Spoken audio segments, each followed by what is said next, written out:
Imagine you wake up at 3 a.m. because your ears are ringing, not from a sound, but from silence. A silence so complete that you can hear your own blood moving through your skull. You sit up. Your bedroom window is open, and the curtain isn't moving. There is no breeze. There is no air.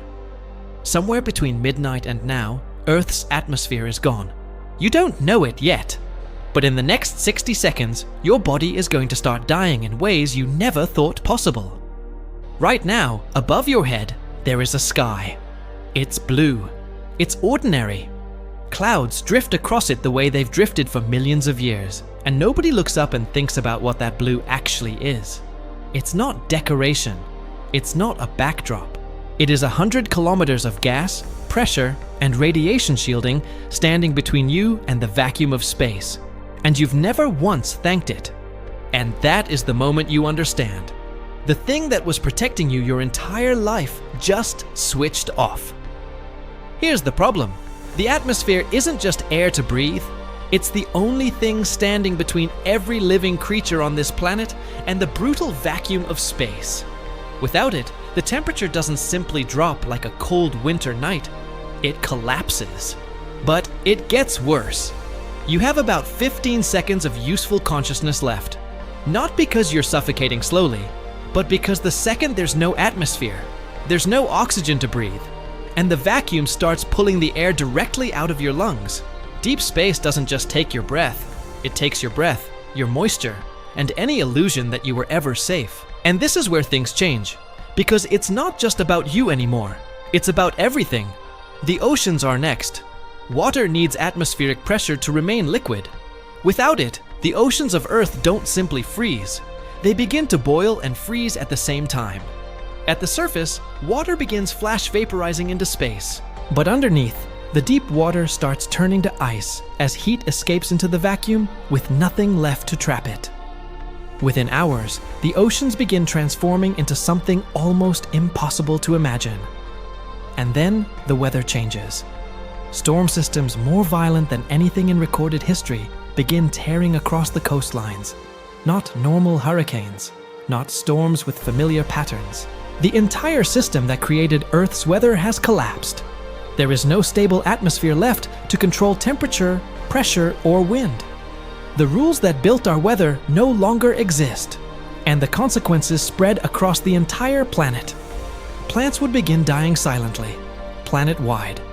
Photosynthesis collapses without stable atmospheric conditions. Every root, every leaf, every rainforest, gone. Not in a season, not over decades, but in a matter of days. And you might think that is the worst part. It isn't, because there's another layer of protection you never noticed.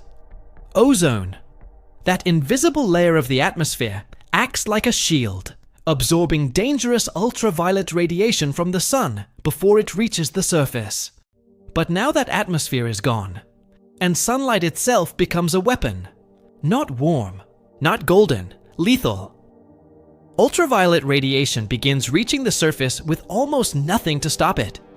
DNA is damaged by intense exposure. Every inch of exposed skin becomes vulnerable.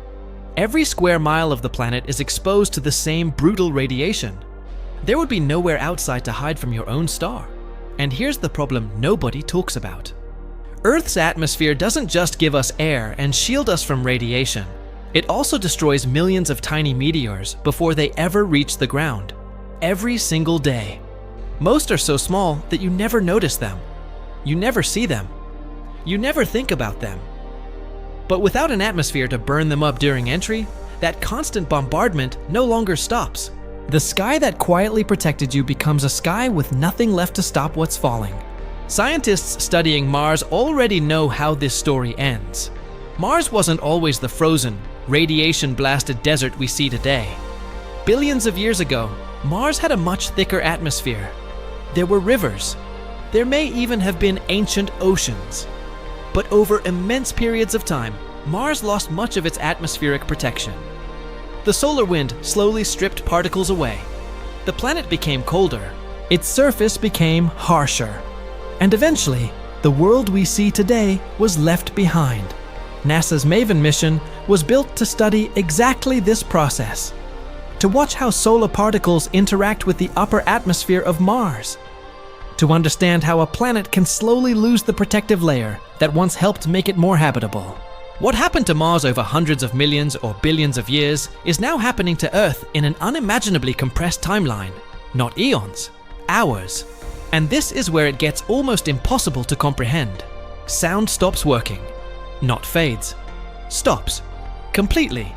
Sound needs a medium to travel through. It needs air, water, or another material to carry the vibrations. Without air, there is nothing to carry the sound. You could stand next to a collapsing building and hear absolutely nothing. No explosion, no crashing concrete, no screaming metal, nothing. The world doesn't just become deadly, it becomes silent.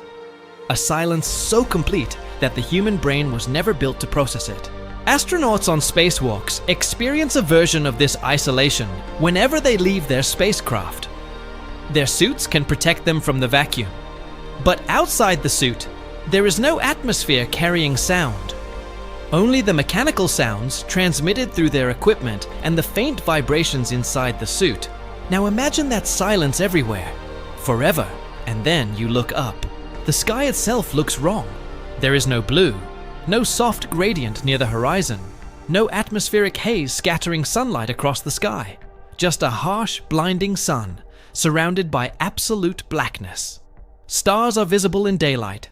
Shadows become razor sharp because there is no atmosphere to scatter sunlight and soften them. It looks exactly like the kind of sky astronauts see from the surface of the moon. Except this isn't the moon. This is your street. This is your home. And suddenly, the familiar world around you feels like an alien planet. There is no safe scenario here. Not underground, not inside a building, not in the deepest bunker humanity could construct. At first, a sealed shelter might seem like the answer. It isn't. A bunker can protect you from the vacuum for a while. It can preserve pressure. It can block radiation. It can give you air. But eventually, everything inside begins running out. The food, the water, the oxygen. And with nothing outside left to replenish what you consume, the clock simply becomes longer, not stopped. Eventually, the changing temperatures and radiation outside reach even the deepest environments. Every version of this event ends the same way. Because the atmosphere was never a bonus feature of Earth. It was the reason Earth could hold life at all. And that's the part that should actually scare you.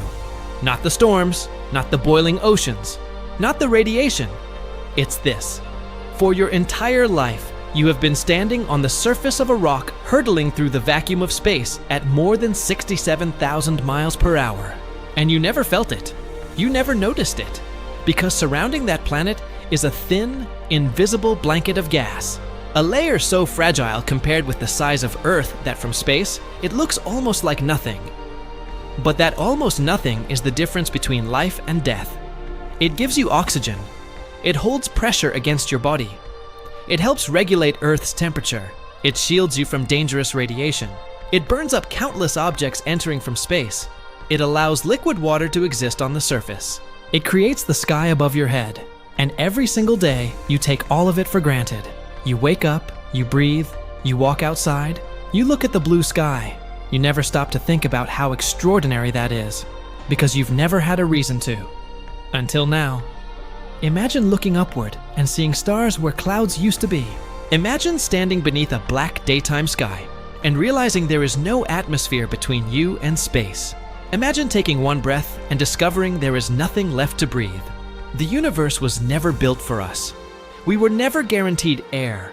We were never guaranteed warmth. We were never guaranteed a blue sky. Earth simply gave us all three. And that thin blue line around our planet is the only reason we ever got to call this place home. The universe was never built for us. It doesn't care whether we survive. It doesn't care whether our cities remain standing, whether our forests stay green, or whether another generation ever wakes up beneath a blue sky. For your entire life, you have been protected by something you couldn't see. A thin layer of gas wrapped around a small planet in an incomprehensibly large universe. You never had to think about it. You simply breathed. You simply existed. And that invisible shield made all of it possible. Without it, the planet changes almost instantly. The sky disappears. Sound disappears. Pressure disappears. Oxygen disappears. The oceans begin transforming. Plants begin dying. Radiation reaches the surface. Objects from space strike the ground without resistance. And eventually, the world that once seemed permanent becomes almost unrecognizable. But perhaps the most terrifying realization is not what happens when Earth's atmosphere disappears. It's realizing how little separates us from that outcome on a cosmic scale.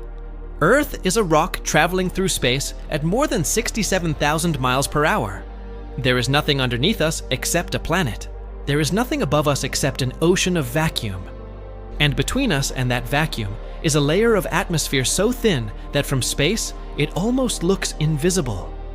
Yet that fragile layer holds everything together.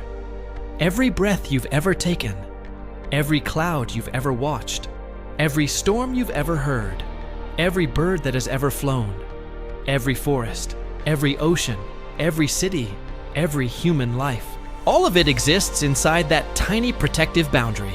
We look at the atmosphere and see a blue sky, but from space, it is something much more extraordinary.